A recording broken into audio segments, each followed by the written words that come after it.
Assalamualaikum warahmatullahi wabarakatuh. Sebelumnya perkenalkan, nama saya Zahra Rizdianti dari kelas 3 TPJJ 2 dengan NIM 2301411032.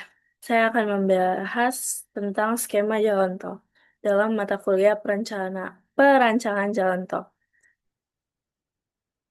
Jadi untuk skema pembiayaan jalan tol, ada yang namanya SBOT, Availability Based Payment. Support Build Operate Transfer atau SBOT diimplementasikan dengan dukungan seperti hibah, konstruksi, hibah operasi, tax holiday, atau pinjaman lunak atau soft loan. Efektif pada kasus kebutuhan investasi tinggi namun pendapatan rendah seperti hibah konstruksi dan hibah operasi memberi dampak yang paling signifikan. Pengurangan pajak atau diskonto rendah hanya memberikan efek marginal. Tidak direkomendasikan untuk kasus investasi tinggi dengan pendapatan tinggi. Lalu untuk availability atau based on payment, A- ABP, sebuah skema di mana pemerintah memberikan pembayaran rutin berdasarkan ketersediaan fasilitas. Disarankan untuk tol dengan investasi rendah dan pendapatan rendah. Membutuhkan dukungan pemerintah tidak hanya di tahap awal, namun juga selama operasi. Lalu untuk mekanisme pendanaan, analisis kelayakan. Sebelum proyek dimulai, analisis kelayakan ekonomi dan finansial untuk memastikan bahwa proyek jalan tol akan menghasilkan pendapatan yang cukup untuk menutupi biaya investasi dan operasional. Lalu yang kedua ada pengumpulan dana investasi. BUJT mengumpulkan dana dari berbagai sumber seperti investasi ekuitas, modal sendiri, dan pinjaman untuk membiayai konstruksi jalan tol. Lalu yang ketiga ada program pemerintah. Pemerintah terlibat dalam proses perizinan, perencanaan, dan terkadang dalam pembebasan lahan. Kontribusi finansial pemerintah biasanya terbatas pada aspek yang tidak bisa dibiayai oleh investasi swasta seperti dukungan lahan. Yang keempat ada operasi dan pendapatan jalan tol. Setelah jalan tol selesai dibangun dan dioperasikan, pendapatan utama berasal dari pembayaran tol oleh pengguna jalan. Pendapatan ini digunakan untuk mengembalikan biaya investasi, biaya operasional, serta untuk melunasi pinjaman.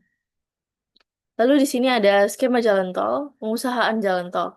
Yang pertama ada perencanaan dan persiapan. Pemerintah melalui BPJT atau Kementerian PUPR menyusun rencana jalan tol sesuai dengan Rencana Umum Jaringan Jalan Tol RUJIT.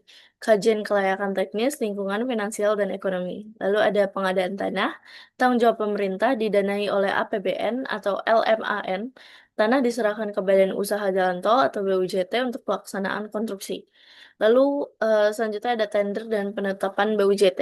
Pemerintah menawarkan konsesi kepada swasta bisa unsolicited atau solicited. Proses lelang untuk menentukan pemenang konsesi BUJT. Lalu yang terakhir ada perjanjian pengusahaan jalan tol atau PPJT, kontrak antara BPJT atau pemerintah dengan BUJT. Lalu mengatur hak kewajiban jangka panjang konsesi, tarif tol, mekanisme penyesuaian, dan pembagian resiko. Lalu untuk pendanaan dan konstruksi, BUJT menyediakan pembiayaan ekuitas plus pinjaman bank atau obligasi. Dukungan pemerintah bisa turun berupa viability, gap fund, tax holiday, atau jaminan resiko, operasi dan pemeliharaan. BUJT mengoperasikan jalan tol, menarik tarif tol dari pengguna.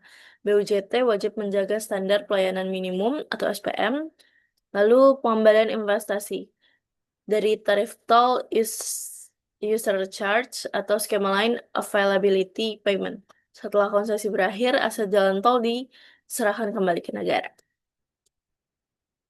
Mungkin cukup sekian untuk skema pengusahaan jalan tol. Selanjutnya akan dilanjut kerangka kerangka skema jalan tol. Terima kasih. Mohon maaf bila ada salah-salah kata. Assalamualaikum warahmatullahi wabarakatuh.